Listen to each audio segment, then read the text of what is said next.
Welcome to Six String Folks, where we're talking about practical ways to develop your fingerstyle creativity. And in today's idea, we've got a relatively simple little chord progression, one that you've probably played dozens, if not even hundreds or thousands of times, depending on how long you've been playing. And the chords, of course, are C, G, D, and E minor. It's just that we're using slightly different chord voicings to make the progression sound more interesting. We've also got a great little fingerpicking pattern that you can use in other scenarios outside of this idea if you get it under your fingers. Alright, so I'm going to break this down from the chords to the timing of the chords to the fingerpicking pattern. So it's going to start quite simple and get more advanced as the video progresses. I'm not going to add all the frills that you heard me play necessarily, but I have put those on tabs and they're available in the members area, which is free to join. And if you do join now, it will always be free for you. So if you do want the tabs, go grab them. Alright, so with that said, let's start with the chords. Now, the first chord is the C, and I'm going to play that like this, with the first finger on the A string 3rd fret, and the 4th finger on the B string 5th fret, like this. And I'm adding the open G string. So I'm playing that with my thumb on the bass note, C, and my index finger is playing the G string, and my middle finger is playing the B string, like that. Just pinching them. So that's the C major. Then we're going to jump up, same exact shape, to the 10th fret. Nothing has changed, just the position on the fretboard. That's the G. We're going to move that then down to the 5th fret, and that'll give us the D. Now this is quite a strange sounding D because it's not quite a D, because we're adding this G, which adds this dissonance. Technically, this chord is called a D add 4, not a D sus 4, but a D add 4.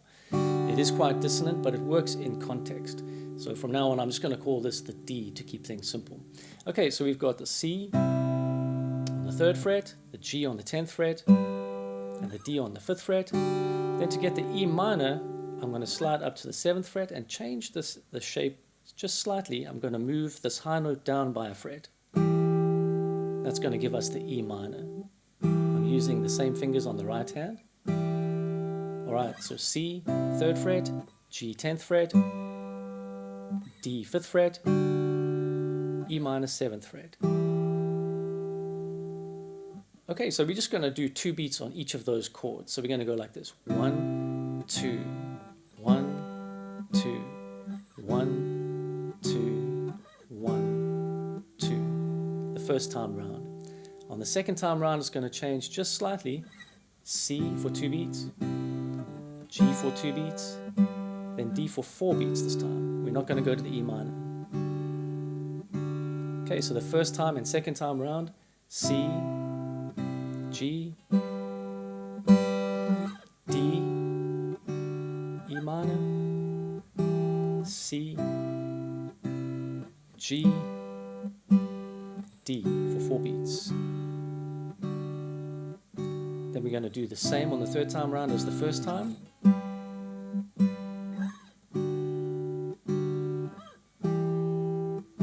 Okay, so we've got 3 repetitions there. From there we're going to do the ending, which goes like this. We're going to go C. Instead of sliding up to the G up here on the 10th fret, we're going to go to a G over B. Here it's the same shape as an E minor, but played on the second fret. So we're going to C for 2 beats, G over B 2 beats, and D for 4 beats. Again, C, G over B, D. So that's twice. On the third time it changes. C, G over B, G. And for this G, I'm just going to use one finger to hold the G, because that's all I need really. It's just the G bass note, and then I'm going to pluck the G and B strings. And then I'm going to go to this D6 over F sharp, also 2 beats, and then end on an E minor. So the ending of the song goes C, G over B, D, 4 beats, C, G over B, D, C, G over B, G, D6 over F sharp, and then N on the E minor. So the whole form altogether, let's play through it, just really simply. 1, 2, 3, 4. 1, 2, 3, 4. C, G, hang on that D, back to the C, C, G, D, E minor. Now the ending, C, G over B, D, and we repeat that, C, G over B, D, and then C, G over B, G, D6 over F sharp, E minor to end. Okay, so for those who are interested in this picking pattern, let's get started on that. So it really is a 16th note finger picking pattern, which makes it a little bit trickier.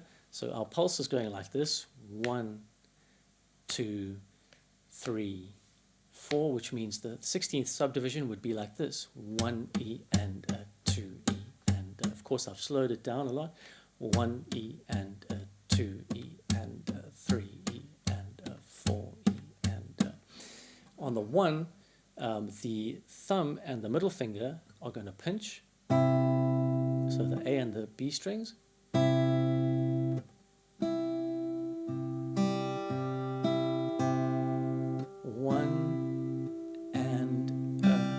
I think you can see what my right hand is doing. 1, thumb again, and 1 and 2 E, and 1 and 2 E, and I hope you can see that clearly. 1 and 2 E, and that's essentially the sequence, right? Sped up, it sounds like this.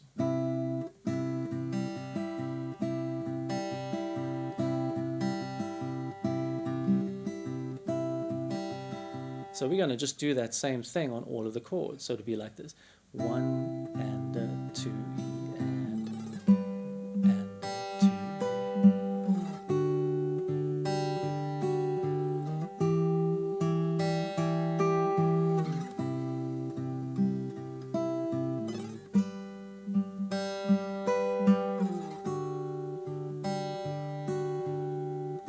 So you can see the thumb is actually playing 8th notes. 1 and 2 and 1 and 2 and 1 E, 1 and E, 2 E, and 1 and 2, and so if you want to practice with just the thumb, you can do that. 1 and 2 and 1 and just playing the bass notes. 1 and 2 and 3. It's a good place to start, and then you can integrate the rest of the pick after that.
Of course, with the G, the thumb has to move up to the E string because the bass note is on the E string, but the middle and index fingers will do the same. Then with the D over F sharp, I'm going to switch things up. We're going to start with the thumb and the index. Thumb, index, thumb, middle, thumb, index, thumb. So you're switching the order of the middle and the index finger, right? So we're going to go from the G. Then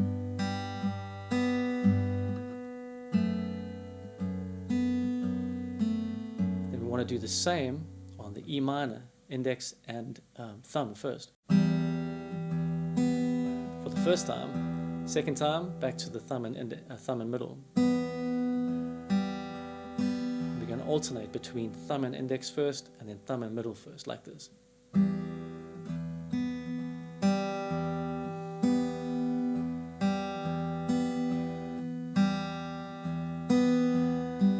That in itself is a very good exercise.